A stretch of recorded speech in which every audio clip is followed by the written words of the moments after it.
Hi there, this is Tim from Racing Central with a review of F1 2021. I was sent a Steam key by Codemasters to review this title early, and I've been putting in the hours. I've been through the storyline multiple times, and I've done pretty much everything that I've had time to do. And I'm putting this together, recording this audio right now at 2 a.m., basically trying to get this done, which is why I look tired, probably sound tired, may make a few mistakes. You can read this same review on the Racing Central website. I'm just basically reading it out for you and obviously providing footage to go along with it. But anyway, I was kind of surprised to get a Steam key to review for F1 2021. Although Racing Central gets a decent amount of web views and Twitter impressions, I think my only previous contact of any note was when I jokingly reported that they killed Jesus last year when they removed a man walking on water by putting a boat underneath him in the pre-race animations at Melbourne. That said, I'm glad they did, because I lost my job in May. I start a new one shortly, and there was absolutely no way I was going to buy this month. So even though if I had bought it, I might have considered a refund, at least for now, because on both my test systems, it just runs like crap. This is an F1 game from Codemasters, so like all the previous titles, it is capable of some stunning visuals, and provides a decent array of options to allow you to fine-tune those visuals in the eternal quest for a good frame rate. Like F1 2020 before it, F1 2021 has NVIDIA's DLSS anti-aliasing, which allows you to use artificial intelligence to smooth the edges and remove the pixelization. But, as with all fast-moving video games, it just doesn't work well at these motion rates. I prefer visuals with DLSS off, and because I own and run an RTX 3080, I very much expect to be able to turn it off and maintain most of the other options. But I can't.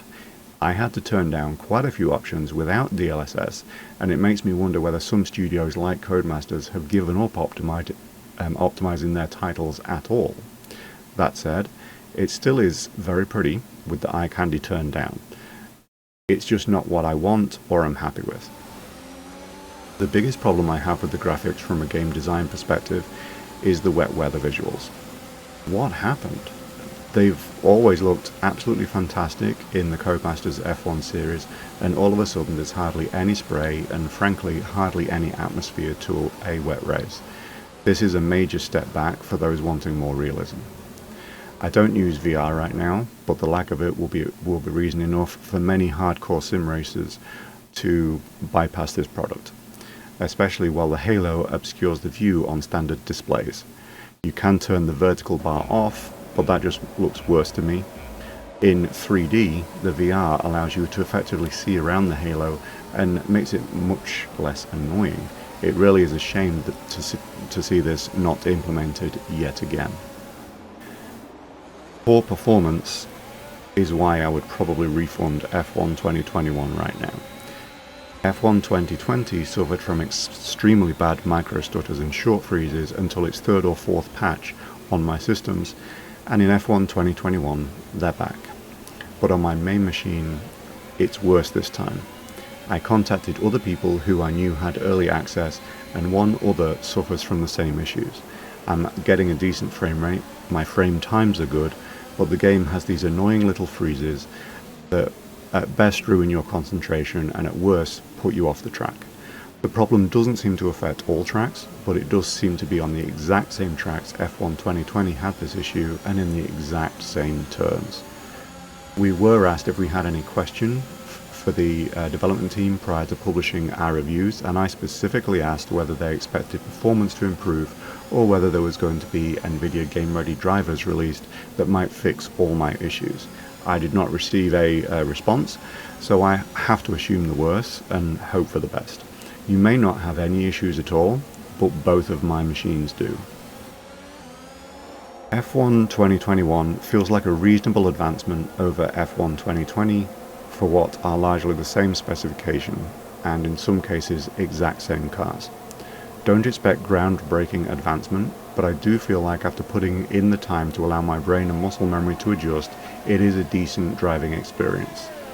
The thing is that in the best racing sims I have to learn the cars, But in Codemasters F1 Sims, I have to learn the physics, then the cars. That's how it's always been with the Codemasters F1 titles. If you give them a chance and drive in a realistic way, it can give you a decent experience. If you choose to drive in a way that exposes physics flaws, then yes, you'll find them.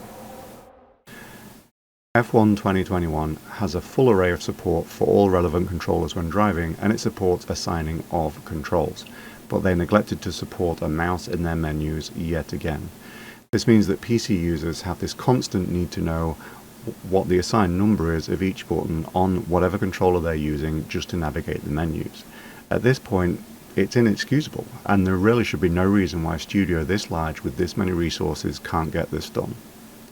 I did find a few examples where wheel firmware had to be updated because they chose not to support it without, and I did have a loss of force feedback in the cockpit a few times that required me to unplug and replug the wheel. Again, I checked with others I know have early access, and 2 others who responded also experienced loss of force feedback. One required a firmware update to his wheel, the other reset their wheel by unplugging it like I did. The AI has been greatly improved. You can really race wheel to wheel with them. It's very obvious they put a considerable amount of work into this, and I think right now it's as good as anything out there. F1 2019 and F1 2020 had AI you could race with, but I constantly found myself getting tangled up with backmarkers who were unpredictable, especially in F1 2020. With F1 2021, it's way more obvious what they're going to do, and they do it much earlier. A truly brilliant improvement. There quite simply is no more complete way to simulate a 2021 F1 season with all the content, albeit with a COVID-19 altered schedule, Grand Prix driving and relevant setup adjustments at this time. Codemasters appear to have tried this time to adapt to COVID scheduling as well, announcing that 3 additional tracks will come for free in a future update. All the cars I'm about to tell you about are drivable, but some of them, the 2020 F1 cars, are only drivable within the Breaking Point single-player storyline. The car list includes the Dallara F2 car, and from 2020, the Alfa Romeo, AlphaTauri, Haas, Racing Point, and Williams cars. From 2021, we have the Alfa Romeo, AlphaTauri, Alpine, Aston Martin, Ferrari, Haas, McLaren, Mercedes, Red Bull, and the Williams. The F1 2021 track list includes the Algarve circuit, Imola, and the Jeddah Street Circuit, which are all scheduled to come later.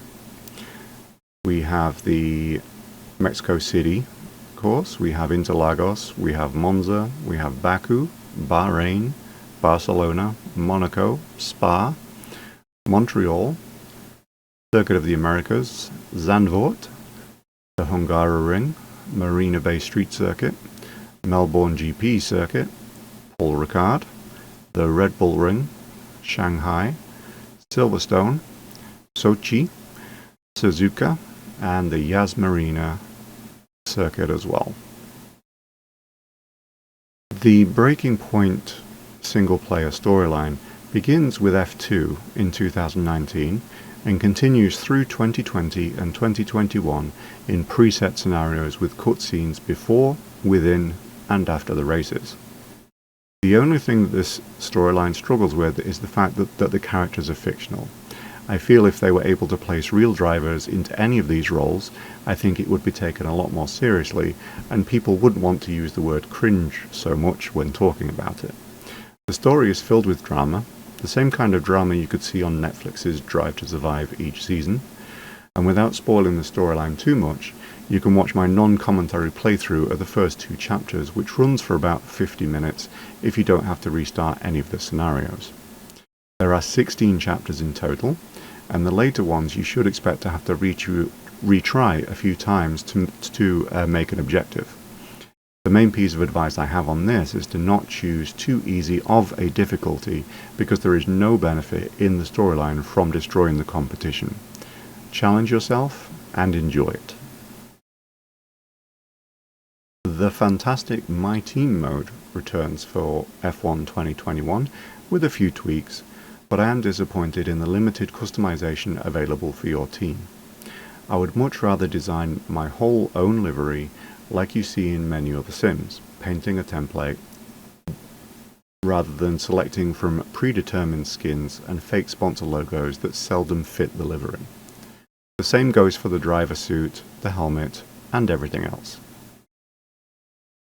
Solo mode still includes championships and single race modes, of course, and the best addition to that is the fact that you can save mid-race during a session, allowing you to come back and finish it at a later date.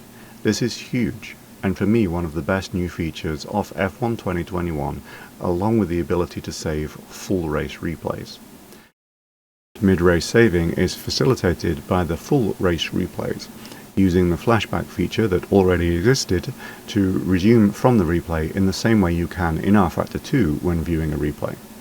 To have this option easily accessible in the relevant UI to load your race rather than tucked away in the replay menu is brilliant, and I really hope a few of those other hardcore simulations that offer offline championships will consider implementing it for those of us who want 100% distance but lack the time over a single gameplay session. It's important to start off my final thoughts by saying that the Breaking Point storyline is not reason enough to buy F1 2021 by itself, but it is a welcome addition that I did enjoy. It's difficult for me to get past the fact that I have game-breaking issues with performance and those awful game freezes, but I know that much like previous titles, not everyone will have these issues. I'm annoyed by the lack of mouse controls in the menus as well, something that year on year forces me to adapt how I use my racing rig to pretty much just this one title. You know what is a reason to buy? In-session saving. That's right. You can now save your race midway through the same way as you could in Jeff Cramman's simulations and more recently rFactor 2. This allows those of us with limited time, like me, to experience 100% race distances with proper F1 strategy decisions, tyre degradation and more. For those who would race to fit in a particular off-work schedule or off-kit schedule, it means F1 2021 basically offers more hours of gameplay because you can stretch a single 100% race distance over multiple gameplay sessions. Other than that, this is a standard seasonal update to F1 2020 with some tweaks. If you've ever enjoyed any of the Codemasters F1 titles, then I'm sure you will enjoy this as well. The value you put on this experience is really up to you, and whether you immediately put in your pre-order after watching this or wait on a Halloween sale on Steam or something later this year, it's definitely going to give you a reasonable experience of simulating a 2021 Formula 1 World Championship as long as you can get it running properly. The review machine used for this was an AMD Ryzen 9 5900X with an NVIDIA RTX 3080 Founders Edition. I've got 32 gigs of DDR4 RAM, and I used a Thrustmaster TSPC steering wheel. Okay, so that's the end of the review.